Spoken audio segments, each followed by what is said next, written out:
Imagine standing outside on a quiet night, looking up at the faint smudge of light we call the Andromeda galaxy, knowing it is closer to us than any other large galaxy in existence.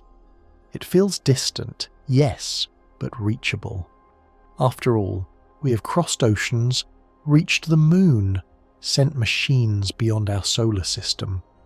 Your intuition quietly tells you this is just more of the same. Bigger, slower, but possible. That intuition is wrong. Reaching Andromeda is not just difficult, it collides directly with the deepest limits of space, time, and human lifespan. Even at speeds that bend reality, millions of years still pass elsewhere. Civilizations rise and fade while a single journey continues.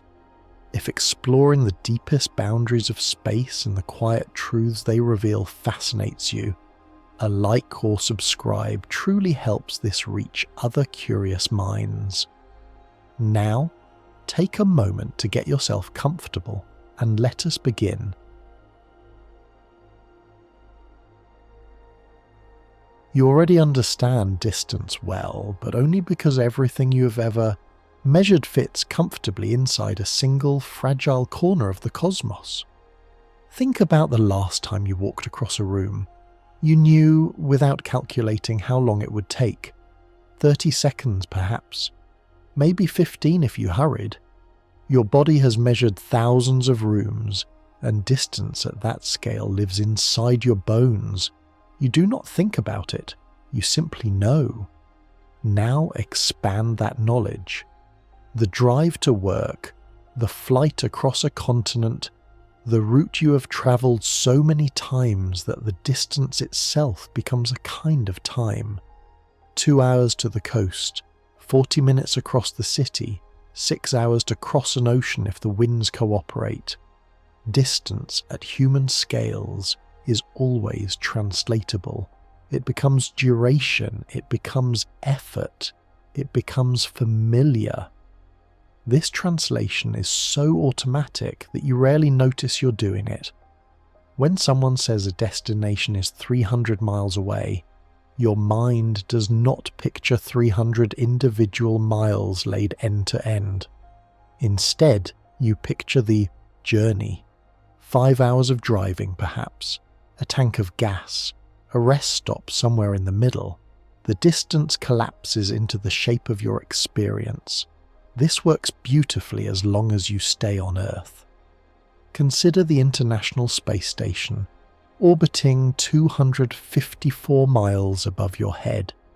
That distance still fits comfortably inside your intuition. 254 miles is a drive. A long one, certainly, but utterly comprehensible.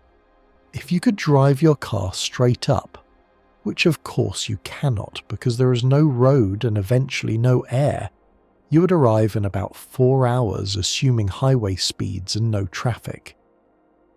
The station moves faster than any car, circling Earth every 90 minutes at a speed of 17,500 miles per hour. Fast, yes, staggeringly fast by the standards of anything you have personally experienced. But the number itself is manageable. You can picture 17,000 miles. You can imagine 500 of them stacked together. The speed feels extreme but not impossible to comprehend. Even the moon, our nearest celestial neighbour, remains within the boundaries of intuitive distance. It sits 238,855 miles away on average, though that distance shifts slightly as the moon follows its elliptical path around Earth. 238,000 miles sounds enormous, and it is by terrestrial standards. Yet it is still a number you can picture, at least approximately. It is roughly 10 times around Earth's equator. It is 30 Earth diameters placed side by side. Your mind can construct that image, even if the construction feels strained. When astronauts travelled to the Moon during the Apollo missions, the journey took about 3 days each way. 3 days fits entirely within human experience. You've taken vacations longer than 3 days. You've waited for packages that took longer to arrive. The Moon is far, undeniably, but it is far in a way that still uses the same measuring tools you apply to everything else. This is the comfort zone. This is where distance still behaves. Even Mars, that rust-coloured world that captures so much of our exploratory ambition, remains tethered to comprehensible scales. At its closest approach to Earth, Mars sits roughly 33.9 million miles away. At its farthest, the gap stretches to 250 million miles. Those numbers are larger, certainly. They press against the edges of what feels manageable, but they are still fundamentally just bigger versions of the distances you already know. A journey to Mars using current rocket technology takes between 6 and 9 months, depending on the orbital positions of both planets and the efficiency of the trajectory chosen. 6 to 9 months is a long time. It is uncomfortable. It is dangerous. It pushes human endurance and engineering to their limits. But it is not incomprehensible. 6 months is 2 seasons. It is half a pregnancy. It is the gap between summer and winter. You can imagine it because you have lived through periods that length many times. Try to picture the solar system as a neighbourhood. Earth is your house. The Moon is your mailbox at the end of the driveway. Mars is a friend's house across town, far enough that you need to plan the trip, but close enough that you could theoretically walk there if you had enough time and determination. The sun sits at the centre, a blazing hearth that warms everything nearby. The distances are vast by the standards of your daily life, but they are not alien. They scale up from what you know without breaking the fundamental framework. This neighbourhood metaphor works because everything in the solar system is gravitationally bound to the sun. We're all in a sense part of the same family. We orbit the same star. We share the same spatial context. When you think about travelling to Mars or Jupiter or even distant Neptune, you're still thinking about moving within a single system. You're rearranging yourself inside the same room, just a very large room. And that makes all the difference, because once you step outside the solar system, once you try to reach even the nearest star beyond our sun, the tools you have been using your entire life stop working. The metaphors collapse, the translations fail. Distance stops being something you can picture and becomes something you can only describe with numbers that have no referent in lived experience. You already know this, even if you have not thought about it explicitly. You know that driving to another star is impossible. You know that even the fastest rocket humans have ever built would take tens of thousands of years to reach the nearest stellar neighbour. You know this the same way you know that you cannot jump to the Moon or swim to Antarctica. The impossibility is obvious, but here is what might surprise you. Even knowing it is impossible, even accepting that no current technology can bridge the gap, you probably still think of interstellar distance as just a bigger version of the distances you have already conquered. Farther, yes, much farther, but not fundamentally different. That assumption, quiet and reasonable as it sounds, is where intuition begins to fail you. The solar system, vast as it seems, occupies a region of space roughly 11 billion miles across if you measure from the Sun to the outer edge of the Kuiper Belt, where distant icy bodies drift in the cold and dark. 11 billion miles defies easy visualization, but it still fits, barely, within the architecture of miles and hours and years that you use to understand everything else. But the nearest star, Proxima Centauri, sits 25 trillion miles away. 25 trillion, not billion, trillion. That number is so large that even writing it out in miles becomes an exercise in futility. 25 followed by 12 zeros, 25 million millions, a stack of miles so tall that if you started counting them one per second, you would still be counting thousands of years from now, and Proxima Centauri is close.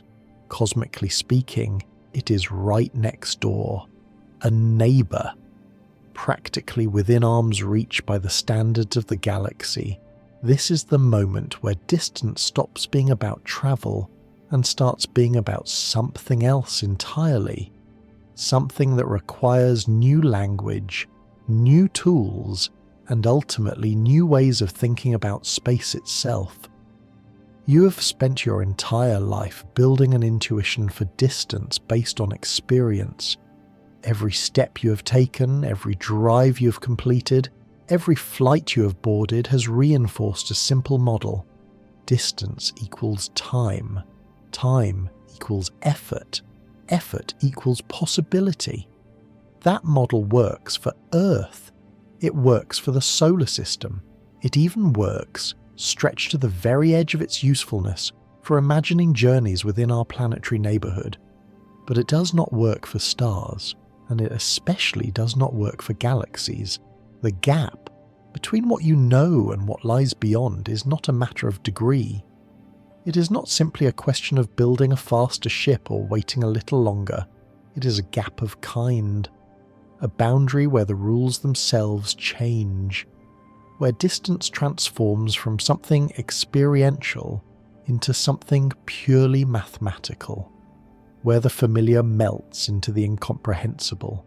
And yet, even knowing this, even sensing that something fundamental shifts when we talk about interstellar and intergalactic space, it is almost impossible not to carry your intuitions with you. Almost impossible not to think somewhere deep in the back of your mind that with enough time and enough technology, any distance can be crossed. After all, that is what history teaches. The Atlantic Ocean once seemed infinite. The poles were unreachable. The moon was a dream. Then, one by one, we crossed every barrier we named. We built the ships, we endured the journeys, we arrived. So why would space be any different? The answer, as it turns out, has nothing to do with engineering or determination, or the limits of human ingenuity. It has everything to do with the structure of the universe itself, with the speed at which information can travel, with the relationship between space and time, with laws that do not bend no matter how much we want them to. But before we confront those laws directly, before we stand face to face with the impossibility, we need to understand exactly how far Andromeda really is, not as a vague concept, not as a beautiful smudge in the night sky, but as a precise, measured, confirmed distance. And to do that, we need to learn a new way of measuring, one that does not rely on miles or kilometers or anything tied to human experience, one that uses light itself as the ruler, because once distance is measured in years of light, everything changes. The light you see from the sun right now left its surface 8 minutes and 20 seconds ago. This fact, simple as it sounds, contains a revolution. It means the sun you perceive is not the sun as it exists in this moment. It is the sun as it was slightly in the past. If the sun somehow vanished right now, ceased to exist in an instant, you would not know for 8 minutes and 20 seconds. The sky would remain bright. The warmth would continue to reach your skin. Reality would continue exactly as before until the final photons completed their journey. 8 minutes and 20 seconds is not long by human standards. It is barely enough time to brew coffee and read the morning news. But it represents something profound. It represents the distance light travels in that time. And light, as far as we know, is the fastest thing in the universe. Light moves at 186,282 miles per second, not per hour, per second. In the time it takes you to say the word light, a photon travels far enough to circle Earth's equator more than 7 times. This speed is so extreme that nothing in your daily experience comes remotely close. The fastest jet moves at perhaps 2,000 miles per hour. Light covers that distance in 100th of a second. When astronomers say the sun is 8 light minutes away, they are using light as a measuring stick. They are saying that light, travelling at its maximum possible speed, takes 8 minutes and 20 seconds to cross the gap between the sun's surface and Earth. This gives us a new unit, the light minute. The distance light travels in 60 seconds, roughly 11,176,943 miles. The Earth to Sun distance has its own unit as well. Astronomers call it the astronomical unit, often abbreviated AU. 1 AU equals roughly 93 million miles, the average distance from Earth to the Sun. This unit becomes useful when measuring distances within the solar system because it provides a reference everyone can understand. Mars at closest approach sits about 0.5 AU from Earth. Jupiter orbits at roughly 5.2 AU. Neptune drifts nearly 30 AU from the Sun. These numbers remain manageable. They still fit inside the framework of units and comparisons. 5 AU is 5 times the Earth to Sun distance. You can picture that approximately, 5 stacks of 93 million miles. But once you leave the solar system, even astronomical units become cumbersome. The nearest star, Proxima Centauri, sits roughly 270,000 AU away. That number is precise but useless for intuition. 270,000 of anything loses meaning. Your mind cannot hold it, so astronomers shifted to a different unit entirely. The light year. A light year is the distance light travels in 1 Earth year. Not a measure of time, despite the word year in its name, but a measure of distance. 1 light year equals roughly 5.879 trillion miles, or about 63,241 astronomical units. These conversions are accurate, but they do not help comprehension. Trillions of miles remain trillions of miles, incomprehensible. What does help is thinking about light years as a journey duration for light itself. When you say a star is 4 light years away, you are saying that light, the fastest phenomenon in the universe, takes 4 years to make the trip. 4 years of continuous movement at 186,282 miles per second. 4 years without rest, without slowing, covering distance so vast that numbers alone cannot capture it. Proxima Centauri, our nearest stellar neighbour, sits 4.24 light years from Earth. The light you see from Proxima Centauri tonight left that star 4 years and roughly 3 months ago. It has been travelling through empty space ever since, crossing a void so enormous that even at maximum cosmic speed, the journey takes longer than a presidential term. Try to picture shrinking the solar system down to something manageable. Imagine the sun as a marble sitting in the centre of a room. Earth becomes a grain of sand orbiting about 10 feet away. Neptune, the outermost planet, drifts roughly 300 feet from the marble sun. You can walk this distance easily. The entire solar system, in this scale model, fits comfortably inside a large building. Now place Proxima Centauri in this same model. Where does it go? Roughly 500 miles away. If the sun is a marble in New York, Proxima Centauri is another marble in Detroit. The space between them is not empty corridor or hallway. It is emptiness itself, vacuum, nothing, a gap so profoundly devoid of matter that even interstellar dust becomes vanishingly rare. This is when distance stops being about travel in any conventional sense. You cannot drive to Detroit if you start as a grain of sand. You cannot even conceive of the journey using tools built for human experience. The metaphor strains, bends, and finally breaks under the weight of what it is trying to carry, and yet 4.24 light-years is close, cosmically, absurdly close. Our galaxy, the Milky Way, contains somewhere between 100 billion and 400 billion stars. Most are separated by distances measured in light-years. 5 light-years, 10, 20.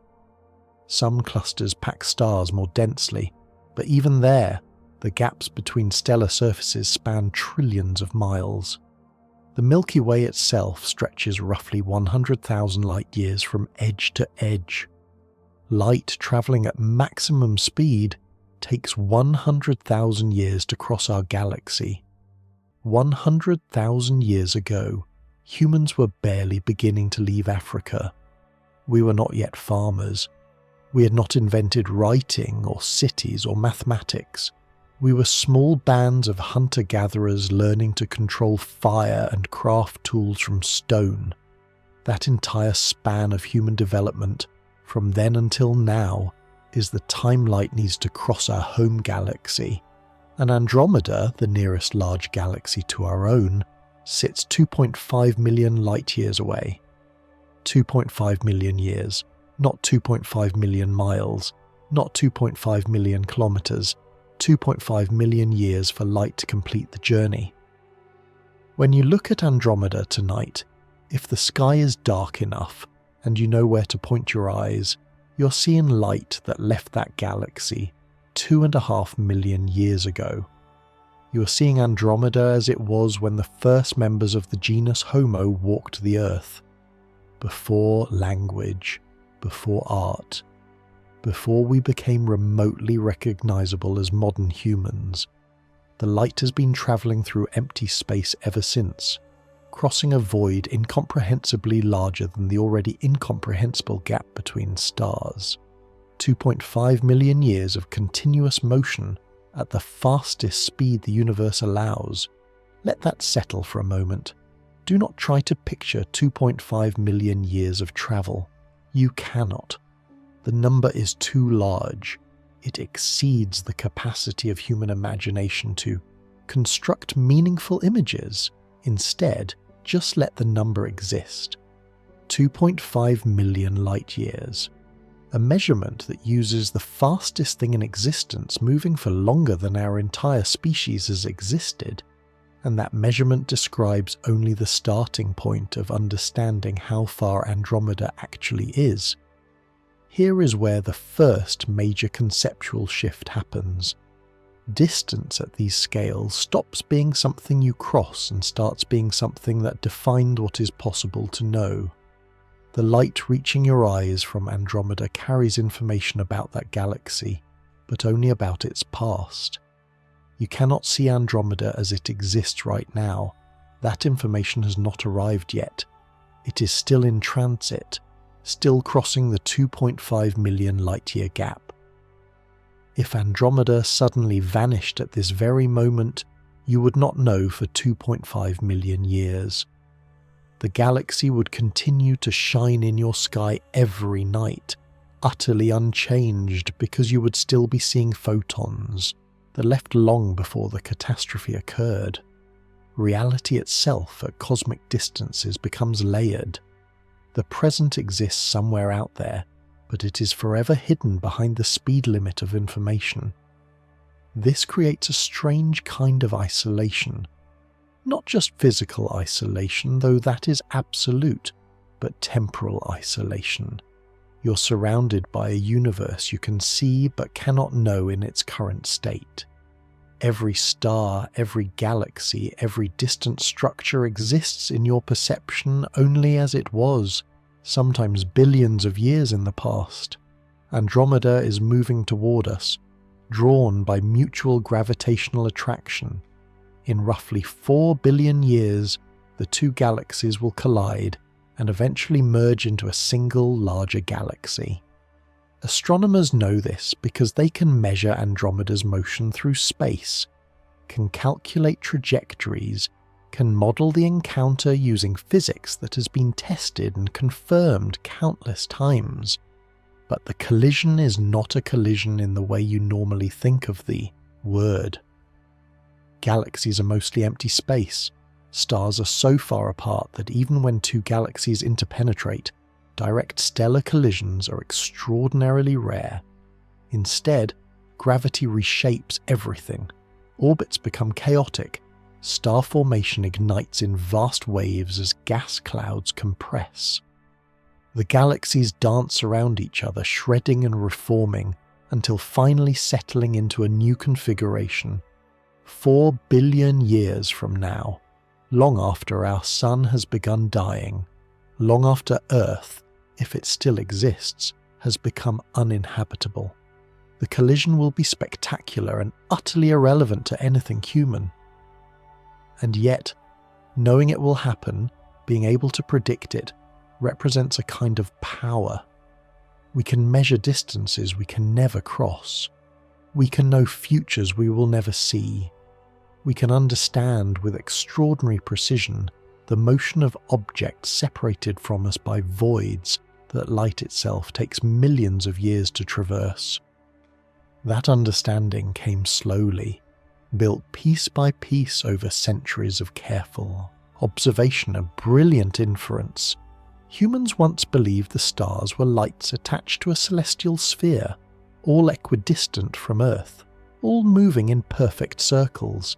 The universe was small then, contained, comprehensible.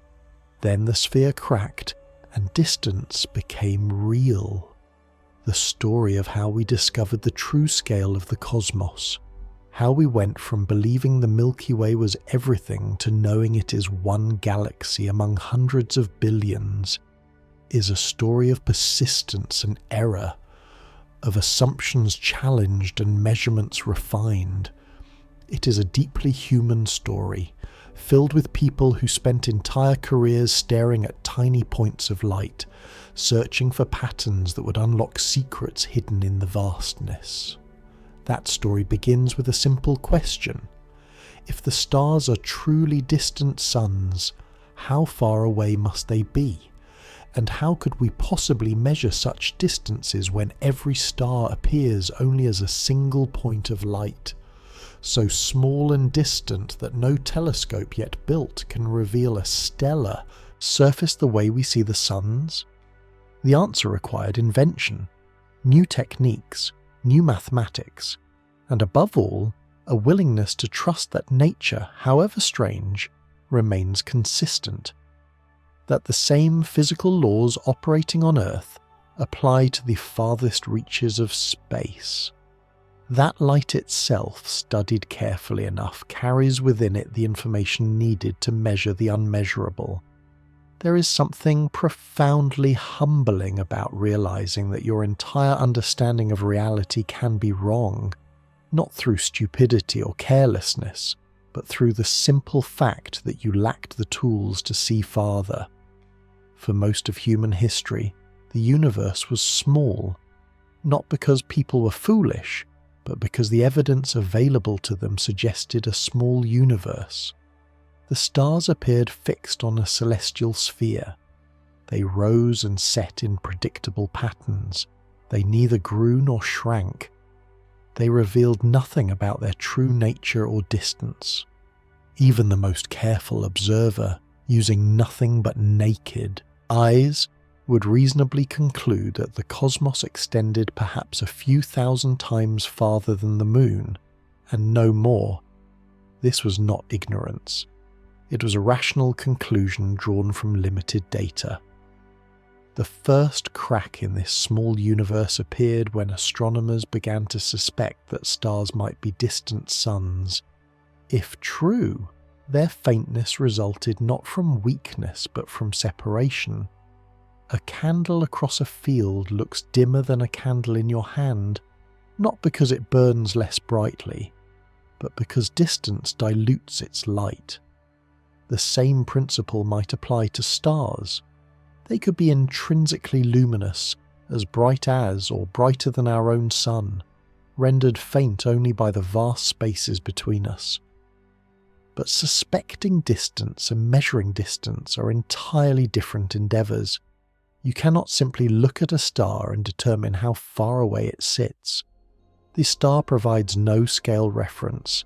It has no visible size. It does not move in ways that betray depth. Every star, whether close or unimaginably distant, appears as an identical point of light. The first successful measurement of stellar distance came in 1838, when Friedrich Bessel measured the parallax of the star 61 Cygni. Parallax is the apparent shift in an object's position when viewed from two different locations. Hold your finger at arm's length and close one eye, then the other. Your finger appears to jump against the background. That jump is parallax. The closer the object, the larger the jump.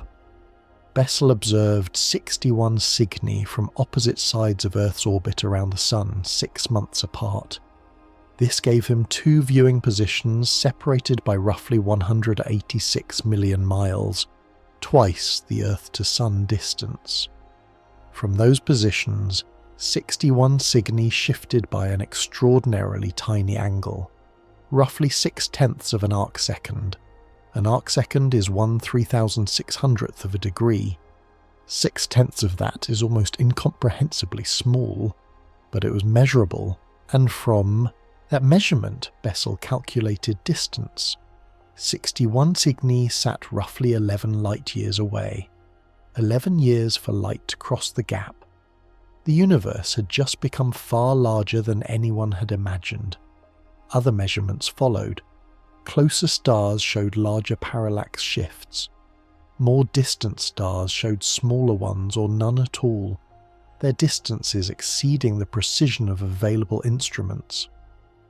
By the early 20th century, astronomers had catalogued distances to perhaps a few hundred nearby stars. All resided within a few dozen light-years of Earth. All belonged to the Milky Way, the great band of light stretching across the night sky. And here is where the crucial assumption took hold. Astronomers knew the Milky Way was a collection of stars, a disc-shaped system perhaps tens of thousands of light-years across. What they did not know, what they had no way of knowing yet, was whether anything existed beyond it. Some astronomers suspected that certain fuzzy patches of light visible through telescopes might be separate systems, distant collections of stars lying far outside the Milky Way. These patches were called spiral nebulae because many displayed beautiful spiral structures when viewed through powerful enough instruments. The Andromeda Nebula was among the brightest and most studied, but others argued that spiral nebulae were simply gas clouds within our own galaxy, perhaps regions where new stars were forming. After all, the Milky Way itself contained many nebulae, glowing clouds of gas energized by nearby stars. Why should spiral nebulae be any different? This debate consumed astronomy in the early 1900s. On one side stood those who believed the Milky Way was the entire universe, with spiral nebulae as small internal features. On the other stood those who suspected the universe was far vaster, filled with separate galaxies, each containing billions of stars. The question could not be settled through philosophical argument. It required measurement. Someone needed to determine the actual distance to spiral nebulae. If they sat a few thousand light-years away, they were part of the Milky Way. If they sat hundreds of thousands or millions of light-years away, they were something else entirely. Separate systems, island universes, galaxies, enter Henrietta Leavitt. Leavitt worked at Harvard College Observatory in the early 1900s, employed as a human computer. Her job involved examining photographic plates of the sky, cataloguing stars, measuring their brightness, noting their positions. It was painstaking, repetitive work, considered beneath the attention of male astronomers who focused on theory and interpretation. But Leavitt noticed something extraordinary. She was studying stars in the Small Magellanic Cloud, a satellite galaxy of the Milky Way visible from the southern hemisphere. Within that cloud, she identified a class of variable stars called Cepheids. These stars pulsate, growing brighter and dimmer in regular cycles. Some completed a cycle in days, others took weeks or months. What Leavitt discovered was a relationship. Cepheid variables with longer pulsation periods were intrinsically brighter. The period told you the luminosity. If you measured how long a cepheid took to complete one cycle of brightening and dimming, you knew how luminous it actually was. And if you knew its true luminosity and could measure its apparent brightness, you could calculate its distance. This was revolutionary. Cepheids became standard candles, objects of known intrinsic brightness scattered throughout the universe. Find a Cepheid, measure its period, and you could determine how far away it was. No parallax needed, no assumptions about stellar types or compositions, just simple observation and straightforward calculation. Leavitt published her findings in 1912. She did not live to see their full implications realized. She died in 1921, largely unrecognized for work that would transform cosmology. Edwin Hubble, working at Mount Wilson Observatory in California, used Leavitt's discovery to settle the Great Debate. In 1923 and 1924, Hubble identified Cepheid variable stars in the Andromeda Nebula. He measured their periods, he calculated their distances. Andromeda was 900,000 light-years away. The number would later be revised upward to roughly 2.5 million light-years as techniques improved, but even the initial measurement was sufficient. Andromeda was far beyond the Milky Way. It was not a gas cloud. It was not a small cluster of stars. It was an entire galaxy, comparable in size to our own, containing hundreds of billions of stars, separated from us by a void incomprehensibly larger than the distances between stars within our galaxy. The universe had expanded again, violently, irrevocably, and Andromeda was not alone. Hubble found Cepheids in other spiral nebulae. Each measurement revealed another galaxy, another island universe. The cosmos was not a single system but a vast expanse filled with galaxies, each separated from the others by millions of light-years. Try to picture the conceptual earthquake this represented. Imagine believing you lived in a village, only to discover that your village was one house in a city, then discovering that your city was one city on a continent, then discovering that your continent was one continent on a planet, then discovering that your planet was one planet in a galaxy, then discovering that your galaxy was one galaxy among hundreds of billions. Each step removed you further from the center. Each measurement diminished your significance and expanded your context simultaneously. The universe became larger, stranger, and more magnificent with every careful observation. Hubble did not stop at measuring distances. He also measured motions. Light from distant galaxies was shifted toward the red end of the spectrum, indicating those galaxies were moving away from us.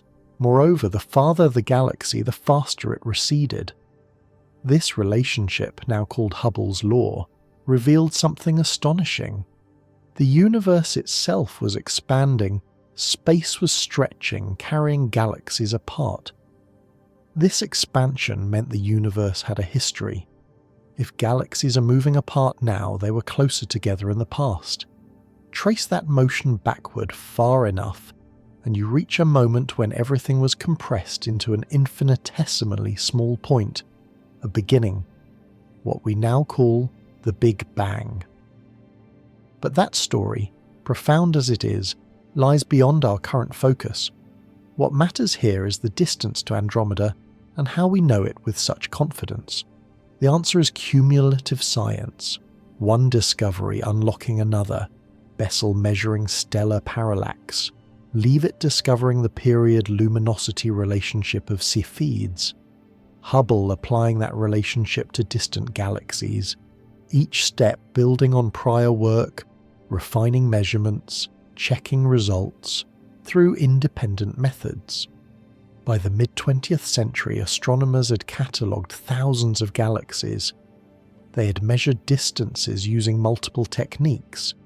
They had confirmed that the universe extended far beyond anything our ancestors imagined.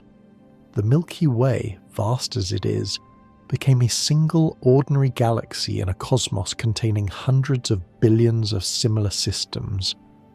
And Andromeda, visible to the naked eye as a faint smudge of light, became our nearest large galactic neighbour. Close enough to study in detail. Close enough that individual stars within it could be resolved through powerful telescopes. Close enough that gravitational interaction between Andromeda and the Milky Way would eventually lead to collision, yet still 2.5 million light-years away. The discovery of cosmic distance did not make the universe smaller or more accessible. It did the opposite. It revealed just how isolated we are, how improbable contact between galaxies becomes when the gaps between them are measured in millions of light-years, how even our nearest neighbour sits behind a barrier that light itself takes longer to cross than our species has existed. But knowing the distance is only half the question. The other half, equally important, is how do we know? How can astronomers claim such precision when measuring objects so distant that their light takes millions of years to reach us? What methods confirm these staggering numbers? What evidence allows us to say with confidence that Andromeda sits 2.5 million light-years away and not 1 million or 10 million? The answer involves multiple independent techniques, each checking the others, each adding precision to the final measurement. It involves understanding not just how far Andromeda is, but how distance itself can be measured across voids that dwarf anything in human experience. It requires trusting that light, studied carefully, reveals its secrets, that stars, though distant, obey the same physical laws we observe in laboratories on Earth. That trust is not blind faith. It is earned through verification, through prediction confirmed by observation, through a century of measurements that agree with each other despite using entirely different methods. And understanding those methods, seeing how scientists build certainty from careful observation, is the next step in grasping just how profound the barrier to Andromeda truly is. How do you measure the distance to something you can never touch, never visit, never approach closely enough to triangulate using conventional surveying techniques? The question seems impossible. If you wanted to measure the distance to a distant lighthouse on a foggy night, you might use triangulation. Stand at one point, note the angle to the lighthouse, move to a second point a known distance away, note the new angle. Basic trigonometry gives you the distance. This technique works for mountains, buildings, even nearby stars using Earth's orbit as the baseline. But Andromeda sits 2.5 million light-years away. Earth's orbit, roughly 186 million miles across, becomes pathetically inadequate as a measuring baseline. The parallax shift of Andromeda from opposite sides of Earth's orbit is so small it vanishes into measurement noise. You need another method entirely. Fortunately, the universe provides several, and remarkably they all agree. The first and most important technique remains Cepheid variable stars, the discovery Henrietta Leavitt gave to astronomy. Cepheids pulsate because of an instability in their outer layers. As the star contracts, it heats up and becomes more opaque, trapping radiation. Pressure builds until the outer layers expand and become transparent again, releasing the trapped energy. Then gravity pulls everything back inward, and the cycle repeats. The period of this pulsation, from bright to dim and back to bright, depends directly on the star's intrinsic luminosity. More luminous, Cepheids take longer to pulsate. A Cepheid with a period of 10 days is intrinsically brighter than one with a period of 3 days. The relationship is precise and has been calibrated using Cepheids in the Milky Way, whose distances we know through other means, primarily parallax measurements now refined to extraordinary precision by space-based telescopes like Gaia. When astronomers observe a Cepheid in Andromeda, they measure its period by watching it brighten and dim over weeks or months. Let us say the period is 30 days. That period tells them the star's true luminosity, how bright it would appear if you stood a fixed distance away, say 10 parsecs, roughly 32.6 light years. Then they measure the star's apparent brightness, how bright it actually appears from Earth. The difference between true luminosity and apparent brightness depends entirely on distance. Light spreads out as it travels. A star twice as far away appears 1/4 as bright. A star 10 times as far appears 1/100th as bright. The relationship follows an inverse square law. Double the distance, quarter the brightness. From the measured period and apparent brightness, astronomers calculate distance. When Edwin Hubble first did this for Cepheids in Andromeda in 1924, he found a distance of roughly 900,000 light-years. This was revolutionary, confirming Andromeda lay far beyond the Milky Way. But the measurement was wrong, not in principle but in calibration. Hubble did not yet know that Cepheids come in two populations with slightly different period luminosity relationships. He also lacked the precision instruments that later became available. As telescopes improved and calibrations refined, the distance to Andromeda grew. By the 1950s, it had increased to over 2 million light-years.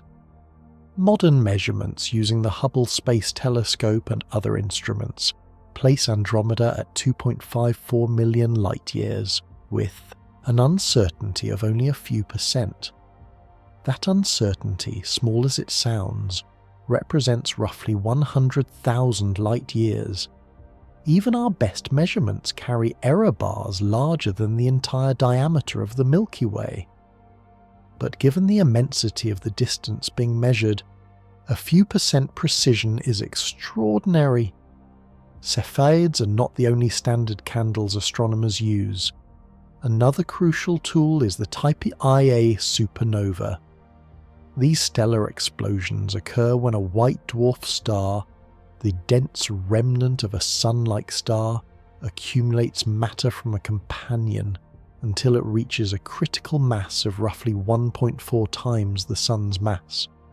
At that threshold, carbon fusion ignites throughout the entire star simultaneously. The white dwarf detonates in an explosion so luminous it briefly outshines the entire galaxy hosting it. Because Type Ia supernovae always occur at the same critical mass, they always release roughly the same amount of energy, This makes them standard candles of extraordinary brightness, visible across billions of light years. When a supernova explodes in Andromeda, astronomers can measure its peak brightness and compare it to the known intrinsic luminosity of type Ia events. The comparison yields distance. Supernovae are rare.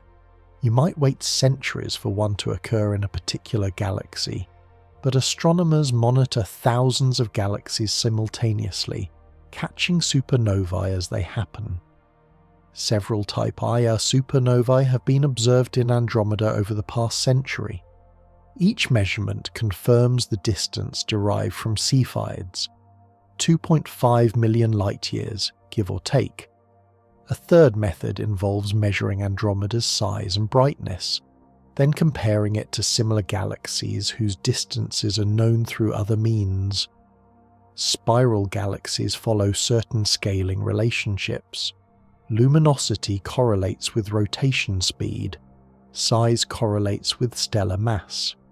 These relationships, called the Tully-Fisher relation and others, allow astronomers to estimate distance even without resolving individual stars. Andromeda fits these relationships precisely at 2.5 million light-years. If it were closer, it would appear too large and too bright for its measured properties. If it were farther, it would appear too small and too faint. The consistency across multiple independent methods builds confidence. Then there is redshift. Light from Andromeda is actually blue-shifted, meaning its wavelength is compressed slightly. This happens because Andromeda is moving toward us at roughly 110 kilometers per second, about 68 miles per second. Motion toward an observer compresses light waves, shifting them toward the blue end of the spectrum. Motion away stretches them, creating redshift. Most galaxies show redshift because the expansion of the universe carries them away from us. Andromeda's blue shift indicates it is close enough that local gravitational attraction overwhelms cosmic expansion. We are gravitationally bound. Eventually we will collide. The blue shift itself does not directly measure distance, but it confirms the gravitational interaction, which requires Andromeda to be relatively nearby in cosmic terms. A galaxy billions of light-years away would show no measurable gravitational pull on the Milky Way. The observed blue shift matches theoretical predictions for a galaxy 2.5 million light-years distant with the mass Andromeda appears to have. Finally, astronomers use the motions of stars and gas within Andromeda to map its mass distribution. Andromeda rotates, completing one rotation roughly every 250 million years. Stars in its outer regions move at speeds that depend on the total gravitational mass interior to their orbits. By measuring these rotation speeds through Doppler shifts, astronomers infer Andromeda's mass. That mass, combined with observed brightness, gives another distance estimate. If Andromeda were much closer, its stars would appear brighter than expected for the measured mass. If it were much farther, they would appear dimmer. Again, the distance that makes everything consistent is 2.5 million light-years. Try to picture the convergence of evidence here. Cepheid variables measured over decades, supernova explosions captured as they occur, galaxy scaling relationships derived from thousands of similar systems, redshift measurements confirming gravitational interaction, rotation curves mapping mass distribution, every method independent, every result agreeing. This is not guesswork. This is not one measurement that might be wrong. This is a web of interlocking observations, each supporting the others, each vulnerable to disproof if the underlying distance was significantly different. Science does not claim absolute certainty, but it does build confidence through redundancy. When 5 independent techniques all point to the same answer, you trust that answer, even if it defies intuition? And that answer is unambiguous. Andromeda sits 2.5 million light-years away. The light you see tonight left that galaxy when our ancestors were barely recognizable as human. The photons have been traveling ever since, crossing a void so vast that even now, knowing the distance precisely, the human mind struggles to assign it meaning. But here is where the measurement itself becomes strange. Distance at cosmic scales is not absolute. It depends on how you define it. Do you measure the distance light actually travelled, accounting for the expansion of space during its journey? Or do you measure the current proper distance, the gap that would exist if you could freeze the universe right now and stretch a measuring tape between here and Andromeda? For Andromeda, the difference is small because it is so close and approaching us. Cosmic expansion is negligible over 2.5 million light-years. But for more distant galaxies, the distinction matters. A galaxy whose light took 10 billion years to reach us is not 10 billion light-years away now.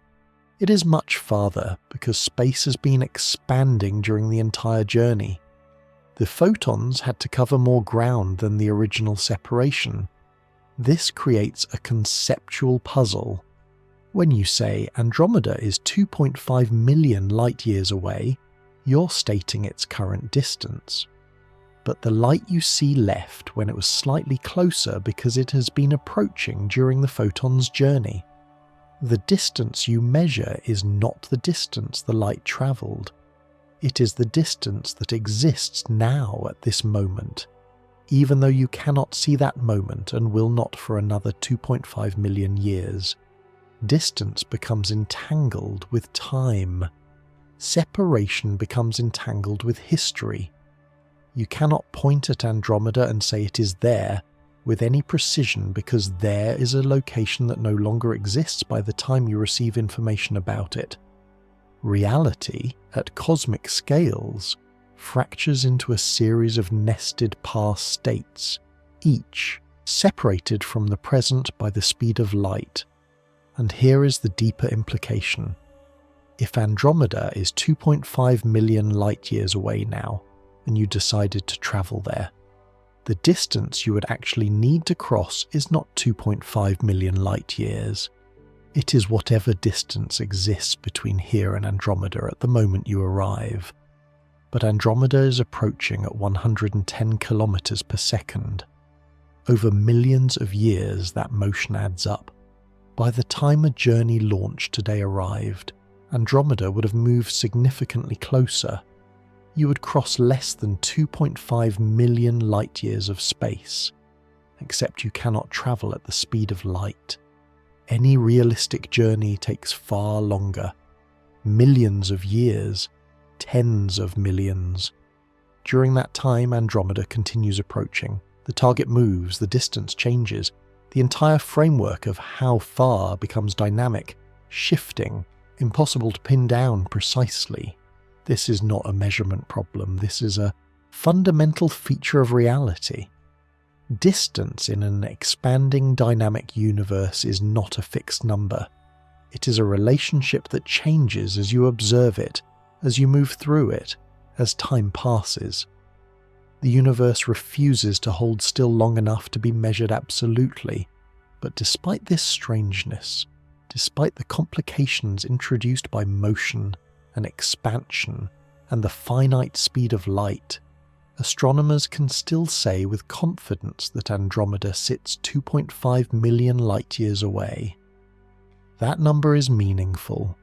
It describes the separation as it exists now in this moment, according to our reference frame and our method of measurement. And that separation has observable consequences. Andromeda exerts gravitational influence on the Milky Way. The two galaxies are falling toward each other, accelerating as they approach. In roughly 4 billion years they will collide. Not a collision of stars, but a collision of systems. Orbits will be disrupted. Star formation will ignite in massive bursts. The spiral structures will shred and reform. Astronomers can predict this collision because they have measured the distance, the masses, and the relative velocities with sufficient precision. The future is calculable, at least in broad strokes. Andromeda's trajectory is known. Its fate, and ours, is sealed by gravity and geometry. But prediction is not control. Knowing the collision will happen does not grant the power to prevent or hasten it. Knowing the distance to Andromeda does not make that distance crossable. Measurement reveals truth, but truth does not bend to desire. And the truth is this: 2.5 million light-years is not just a large distance. It is a distance that imposes absolute constraints on what is physically possible.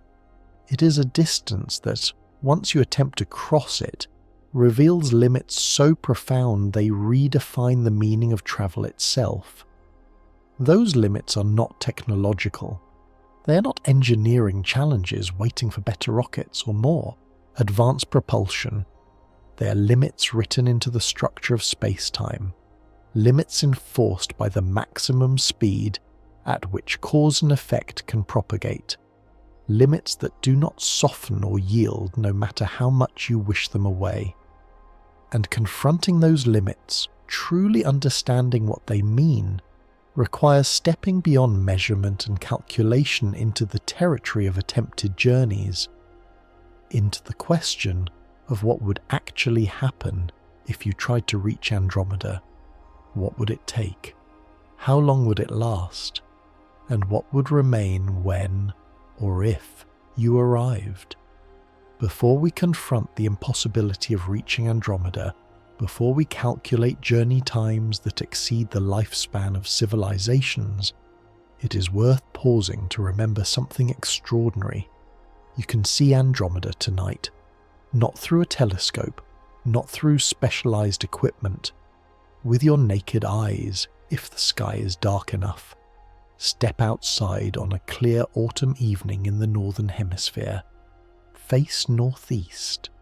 Look for the constellation Cassiopeia, the distinctive W shape formed by 5 moderately bright stars. Move your gaze down and to the left. There, if light pollution has not drowned it completely, you will see a faint oval smudge. Soft, diffuse, easy to miss if you do not know where to look. That smudge is Andromeda, an entire galaxy containing roughly 1 trillion stars, a system comparable in size to the Milky Way, a structure spanning 140,000 light-years from edge to edge. All of it compressed into a patch of light barely visible against the background sky. The photons entering your eye right now left Andromeda 2.5 million years ago. They travelled through the vast emptiness between galaxies, never deviating, never slowing, crossing a distance so extreme that numbers alone cannot capture it. And now they terminate their journey by striking the retina at the back of your eye, triggering a cascade of chemical reactions that your brain interprets as light. You are seeing the past, not metaphorically, not poetically, literally.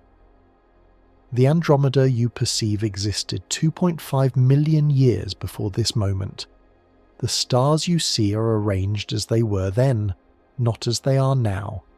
Some may have already died, their light not yet reaching Earth. Others may have formed in the time since, their first photons still in transit. This creates a strange intimacy. Andromeda is unreachably distant, yet it is also present, right there, in your sky, every clear night, unchanging from your perspective because the timescale of its evolution dwarfs human lifetimes. You could observe Andromeda every night for an entire human lifetime and detect no visible change. The galaxy rotates, yes, but so slowly that one complete rotation takes roughly 200 million years. From your vantage point, it appears frozen, and yet it is not static. Andromeda is moving toward us at 110 kilometers per second, 68 miles per second, fast enough to cross the United States in less than a minute. That speed sounds dramatic, and it is by terrestrial standards, but against the 2.5 million light-year separation, it is glacially slow. At current velocity, Andromeda closes the gap by roughly 3.5 billion kilometers per year. That is a genuinely vast distance by human measures. It is roughly 23 times the distance from Earth to the Sun. Every year, Andromeda gets 23 astronomical units closer, and yet, even at that rate, it will take roughly 4 billion years for the collision to occur. 4 billion years! The Earth is only 4.5 billion years old. The Sun has roughly 5 billion years of stable burning remaining before it begins to swell into a red giant. The collision between Andromeda and the Milky Way will happen on a timescale comparable to the entire history of our planet. Try to picture this. Our Sun will have exhausted its hydrogen fuel. Earth, if it still exists, will be a lifeless cinder or perhaps completely vaporized.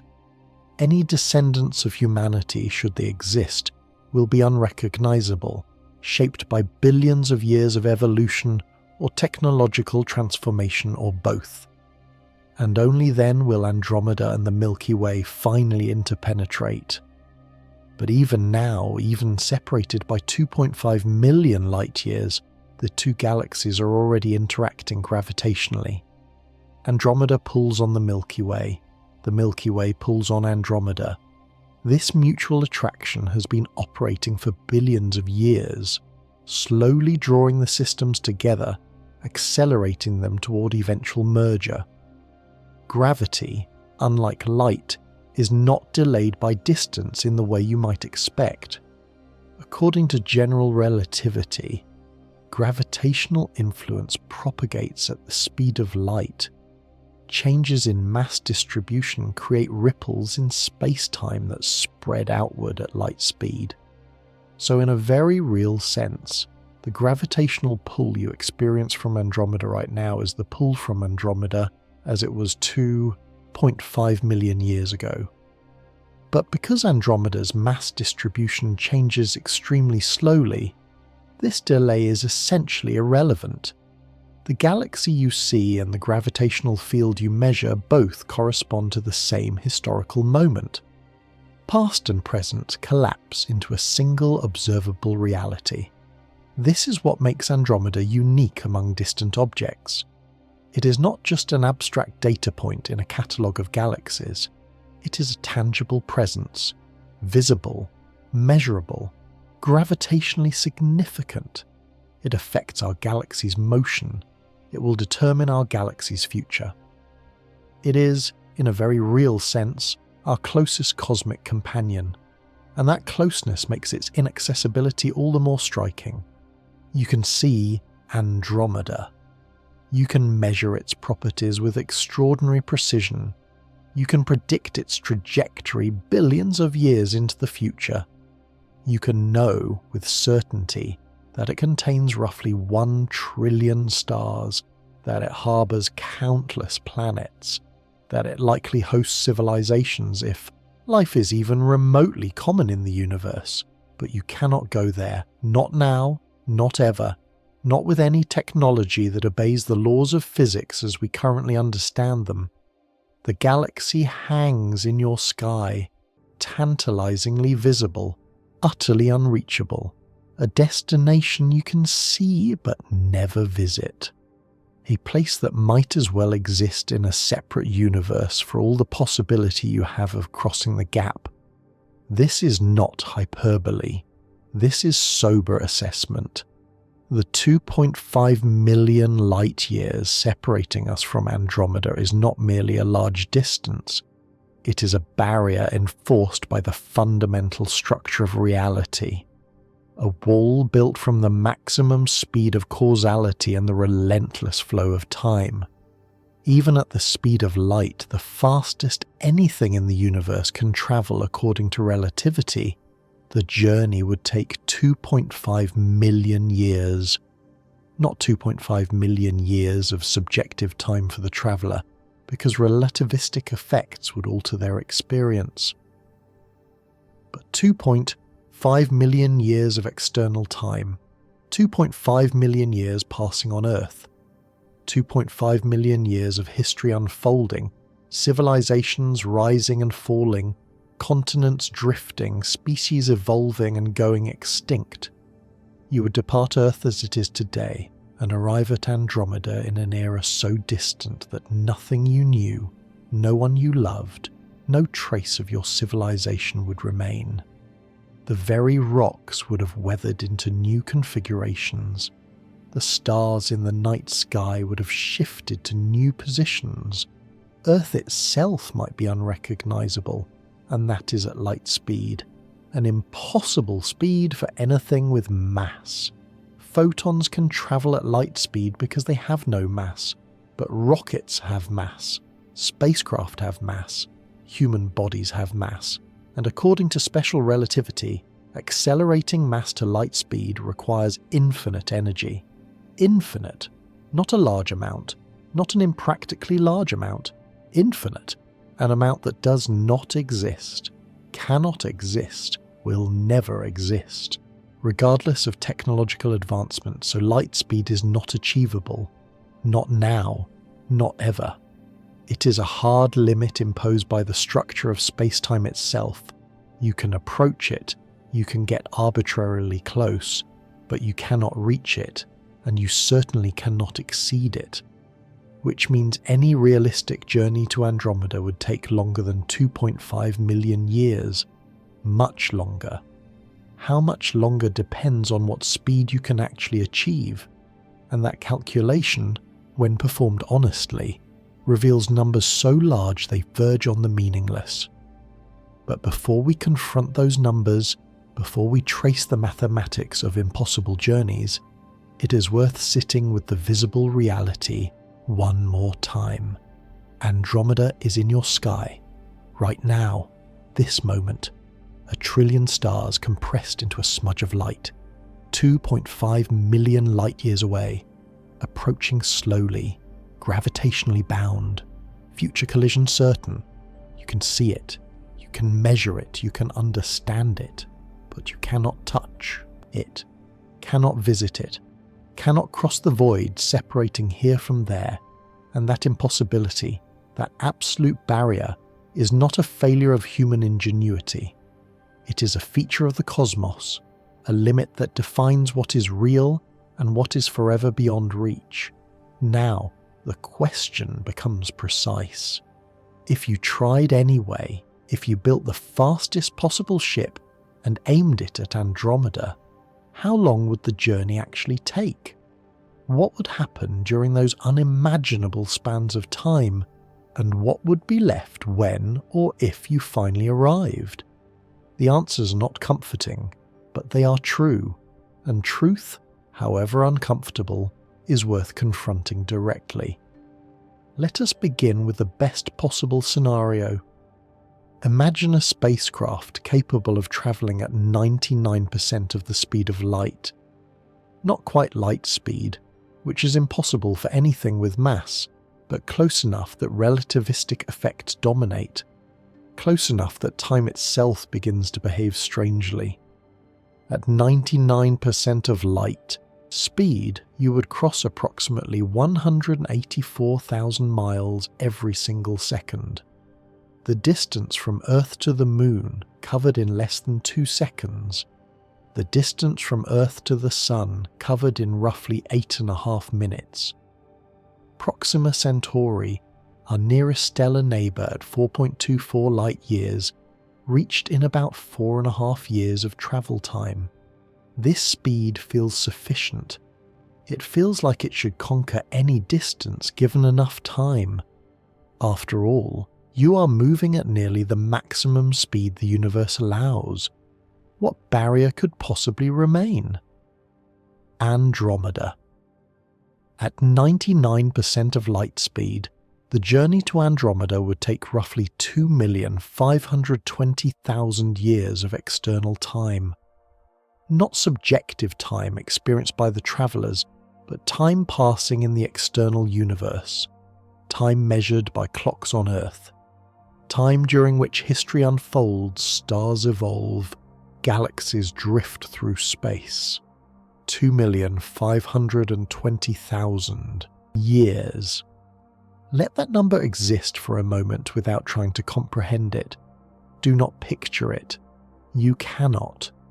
The human mind did not evolve to hold timescales this vast. Just let the number be there. 2,520,000 years. For reference, 2,520,000 years ago, the genus Homo was barely emerging in East Africa. Our ancestors were not yet human in any modern sense. They had not developed language as we know it. They had not created art. They had not built permanent structures or developed agriculture. They were stone tool users, hunter-gatherers, living in small bands, struggling to survive in a world dominated by predators larger and stronger than they were.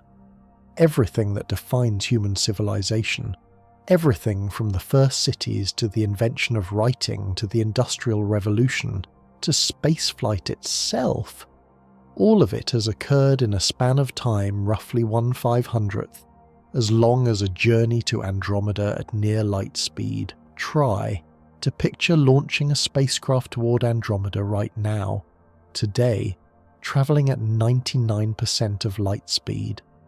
The travellers aboard, if they could somehow survive, would arrive at Andromeda in an era more distant from our present than our present is from those early human ancestors chipping stone tools in Africa.